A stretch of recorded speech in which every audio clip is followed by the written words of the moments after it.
네, 트럼프 미 전 대통령 성추문, 입막음 혐의 등이 있고요. 미국 전 현직 대통령 가운데 처음으로 형사 기소됐습니다. 1년 앞으로 다가온 미 대선의 큰 변수로 떠올랐다는 분석이 나옵니다. 네, 그런데 오히려 잇따른 트럼프 전 대통령의 사법 리스크에 보수 지지층이 결집하면서 각종 여론조사에서 지지율이 오르고 있는 상황인데요. 관련해서 봉영식 연세대 통일연구원 전문 연구위원과 자세하게 짚어보겠습니다. 어서 오세요. 안녕하십니까. 그렇죠. 네, 트럼프 전 대통령이 미국 역사상 처음 전직 대통령으로서는 234년 만에 첫 기소라고 하더라고요. 미국 언론들 반응은 어떻습니까? 굉장히 이제 복잡한 반응을 보이고 있습니다. 아무래도 예. 진보 측에 기울어져 있는 언론 매체에서는 네. 이런 정의의 실현이다, 사법 정의의 실현이다. 이제 일반인으로 돌아간 트럼프 전 대통령에게 올 것이 왔다는 식으로 이야기를 하고 있고, 그리고요. 하지만 이제 보수 경향의 공화당을 지지하는 언론 매체 측에서는 네. 이것을 좀 재판은 장담할 수 없으니까 이런 검사의 조사 그리고 앞으로의 재판 과정을 지켜봐야 된다 이렇게 얘기하고 있는데 예. 결국에는 이제 정치적으로는 지지층이 결집하는 모습을 보이고 있습니다. 이 전까지는 플로리다의 재선을 성공한 론 디산티스 주지사가 앞으로 2024년에 공화당의 유력한 대선 후보로 그렇게 논의가 됐는데 네네. 오히려 이번에 트럼프 전 대통령이 압도적인 우세를 보이는 그런 현상이 나오고 있습니다. 그렇군요. 예. 이전 사례들 보면 뭐 워터게이트 관련된 닉슨 대통령이나 그 르윈스키랑 성추문 있었던 클린턴 전 대통령도 사실 기소가 안 됐잖아요. 근데 그때 상황과 지금 상황이 어떻게 다른 겁니까? 그렇습니다. 1973년도 리처드 닉슨 대통령이 워터게이트에 관여를 했고 거기에 네. 대한 조사를 방해했다. obstruction of justice라고 그러죠. 사법조사 방해로 그때 탄핵 위기에 몰렸죠. 네. 그때 이제 사임을 했는데 네. 그때 기소를 당하지 않은 것은 후임 제럴드 포드 대통령직을 승계한 부통령이 닉슨 전 대통령을 사면을 했죠. 그렇군요. 사면을 했기 때문에 기소가 안 된 것이고 예.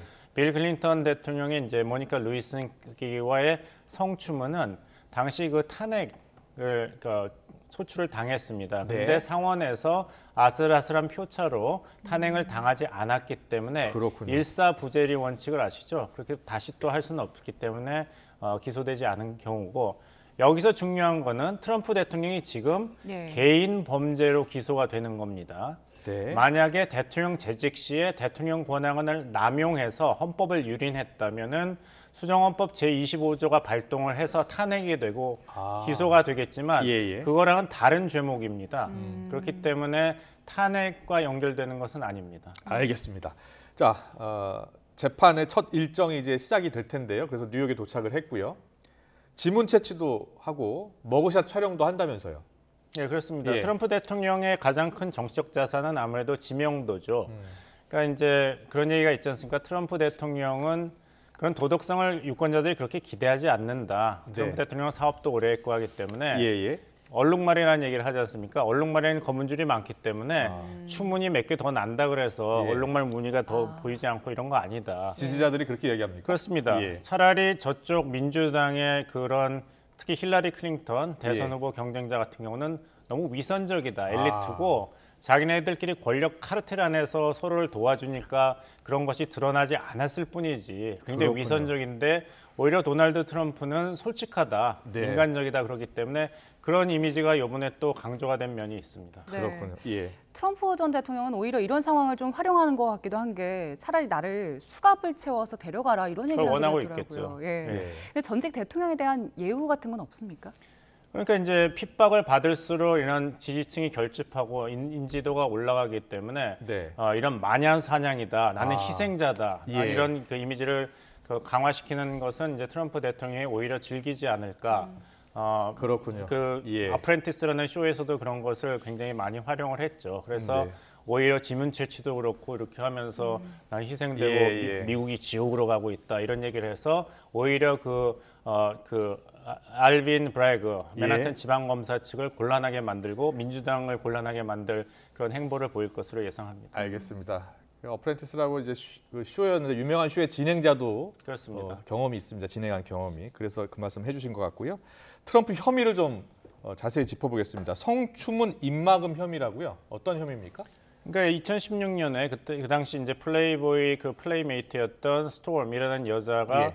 그동안 이제 트럼프라는 사업가가 자기와 이제 성관계를 가졌고 예. 이것이 위법 행위고 그 추문을 공개해서 당시 대선 가도에 있던 트럼프 대통령에게 큰 타격을 입히겠다고 이야기를 했습니다. 예. 근데 그 입을 막기 위해서 당시 이제 집사 역할을 했던 개인 변호사 마이클 코엔을 통해서 네. 13만 달러를 건네서 입을 막았다. 그렇군요. 이런 예. 것이 기소 내용이고 예. 하지만 트럼프 대통령이 어떤 것으로 기소되었는가는 아직 사실 모릅니다. 이번에 결정된 거는 네. 맨하탄 지방검사의 요청으로 배심원들이 트럼프 전 대통령을 맨하탄 지방검사가 기소할 이유가 있다고 인정을 했기 때문에 맨하탄 지방검사가 트럼프 전 대통령을 일반인으로서 기소를 시작하는 것입니다. 그렇군요. 그 예. 소위 기소 죄목 13가지로 뭐 30가지 얘기도 나오는데 아직 공개되지는 않았습니다. 그중에 네. 하나만 지금 성추문 입막음 돈 건넨 것 그리고 회계문서 조작한 혐의 등이 언론에 노출된 것이지 아직 공식적으로 시작된 것은 아닙니다. 알겠습니다. 네, 그러면 이제 혐의는 점점 더 드러나게 되겠네요. 목요일 이후에 드러날 것입니다. 예. 네, 네. 자, 이 트럼프 전 대통령 기소 과정에서 주목받는 여러 가지 인물이 있는데 딱 2명만 좀 보겠습니다. 먼저 개인 변호사 마이클 코언 해결사로 불렸었는데 중간에 입장을 바꿨잖아요. 어떤 이야기가 지금 얽혀 있습니까? 이제 마이클 코언이 이제 말씀하신 대로 해결사, 집사, 개인 변호사로 모든 이제 트럼프 대통령을 도와주는 역할을 대통령이 되기 전에도 다 했는데 네, 지금 나오고 있죠, 예, 화면에. 그렇습니다. 문제는 뭐냐면은 이 마이클 코언을 하원에서 특별 청문회를 했습니다. 네, 네. 2019년 2월이었는데 그 청문회가 생중계로 보도가 됐을 때가 바로 트럼프 대통령이 김정은 위원장과 하노이 미국 정상회의 몇 시간 전이어서 네, 네. 김정은 위원장과 만나기 전까지 밤새서 네. 실시간으로 트럼프 대통령은 저 코헨 변호사의 하원 청문회를 봤다 이런 증언이 있습니다. 그렇군요. 예. 근데 문제는 뭐냐면 지금은 등을 돌렸다고 나오는데 예. 당시에는 이 모든 것은 내가 개인적으로 했다. 트럼프 대통령이 돈을 준 것도 아니고 내 돈으로 성추문 스캔들 입을 막으려고 그랬고 다 내가 했다고 증언을 했는데 이 마이클 코헨이 알빈 브래그 맨하탄 지방검사장이 다시 조사를 하니까 입장을 바꿨습니다. 그렇군요. 그래서 예. 앞으로 트럼프 대통령의 성추문 입막음 기소에서 중요한 것은 이 마이클 코헨 전 그 집사 해결사의 증언의 신빙성을 얼마나 인정을 받을 수 있는가 아니면 이 사람은 필요에 따라서는 말을 바꾸는 사람이다 한다면은 지금 맨하탄 지방검사청에서 유일하게 의지하고 있는 중요한 증거가 흔들리게 됩니다. 그렇군요. 아직 이제 시작 단계군요. 이제 시작 단계입니다. 알겠습니다. 미 공화당 대선 후보 선호도를 앞서 그래프로 잠깐 보여드렸는데 한 번 더 보겠습니다. 트럼프 전 대통령이 지금 지지율이 52%예요. 그러면 다시 한번 그 공화당 후보로 대선에 도전할 가능성이 높아지고 있는 겁니까?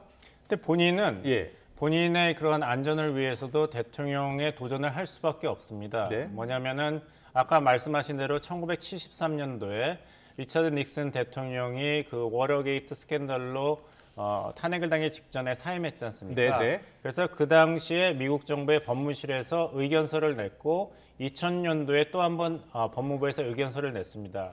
그것은 뭐냐면은 현직 대통령이 기소를 당했을 때 네. 대통령으로 계속 남아 있고 대통령직을 수행해야 되는가 아니냐입니다. 네. 결론은 대통령의 직무가 워낙 국가이익 차원에서 엄중하기 때문에 네.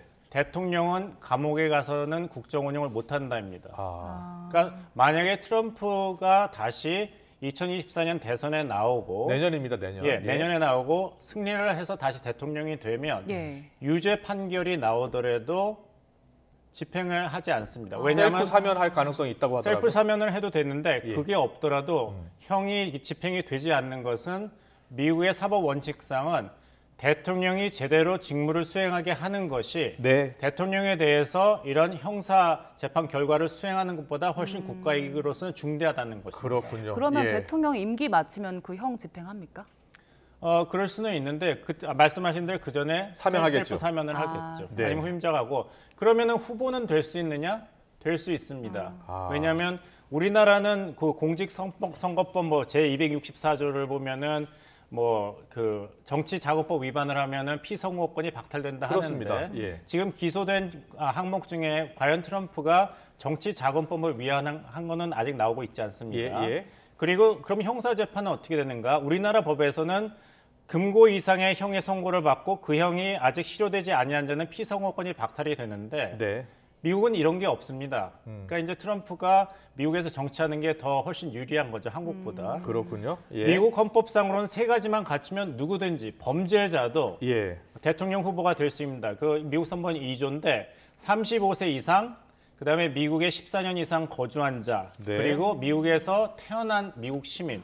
예. 이것만 된다면은 범죄자든 도덕적으로 문제가 있든지 간에 피선거권이 유지가 됩니다. 네. 그렇군요. 네. 법적인 부분들 좀 얘기해 주셨는데 사실 보면서 제일 신기하고 의문이 들었던 건 그 기소됐다고 보도가 난 30일에 그때 정치 자금이 정치 후원금 400만 달러가 모였더라고요. 그리고 자원봉사자들도 굉장히 많이 몰려들었는데 이게 어떤 심리일까요? 그러니까 이제 내가 지지하는 정치 지도자가 예. 부당하게 그 탄압을 받고 있다. 우리나라도 그런 말이 많이 나왔지 않습니까? 부당한 탄압을 받고 있다. 네. 표적 수사다. 사법 살인이다. 예. 이런 게 나왔을 때는 지지층이 결집을 해서 네. 조국 전 법무장관을 지지하는 층은 저기 서초동에 모였고 예. 또 당시 윤석열 검찰총장을 지지하던 사람들도 규합을 했죠. 예. 그런 현상이 지금 트럼프 그 동아당 대선 후보로 네. 유력한 그 전직 대통령에 대한 지지로 나오고 있는 것으로 보입니다. 네. 미국의 주요 언론 가운데 지금 이 트럼프 대통령 기소와 관련해서 우려하는 그런 목소리가 많이 나오고 있더라고요. 그러니까 미국도 지금 두 쪽으로 갈라지고 있고 더 갈라질 가능성도 있다. 정치 보복을 할 가능성도 있다. 그러면서 우리나라를 또 예로 들었다고 하더라고요. 예, 뉴욕타임즈에 나왔습니다. 네. 그래서 우리나라 정치에 실망하신 분은 아유 미국으로 이민 가야겠다 하는데 이제 미국 이민 가는 것도 그다지 매력적인 옵션은 아닌 게 이제 드러났죠. 예. 하지만 뭐 미국이나 우리나라나 민주주의이기 때문에 예. 국민이 주인이 되는 정치 제도 아니겠습니까? 예. 근데 얼마나 다양한 사회입니까? 주인이 여럿이고 다양한 의견이 있기 때문에 이렇게 갈라지는 건 어떻게 보면은 네. 민주주의가 작동하고 있다, 건강하고 있다, 건강하게 남아 있다는 반증이 될 수도 있고. 예. 하지만 중요한 거는 사법 원칙입니다. 미국의 연방 대법원은 네. 이미 결정을 한 것은 국민이 뽑은 대통령은 존중을 해야 된다. 뭐 어떤 결함이 있든지 범죄사실이 예. 있든지. 예. 그래서 그 당시 연방 대법원 한 판사였던 올리버 웬델 홈즈 판사가 이야기한 유명한 말이 네. 국민이 지옥으로 가고 싶다면은 그것을 도와주는 것이 연방 대법원의 역할이다. 자기 누나를 찌르는 행위더라도 네. 대통령이 선택한 국민이 선택한 대통령이기 때문에 그걸 존중해야 된다. 이것이 민주주의다라는 원칙이 확고하게 세워져 있습니다. 네. 네. 지금은 이제 공화당 경쟁자들 중에서 트럼프 전 대통령이 52% 넘게 지지를 얻고 있는데 만약에 결과가 나오면 결과 따라서도 조금 지지율에 영향을 줄까요?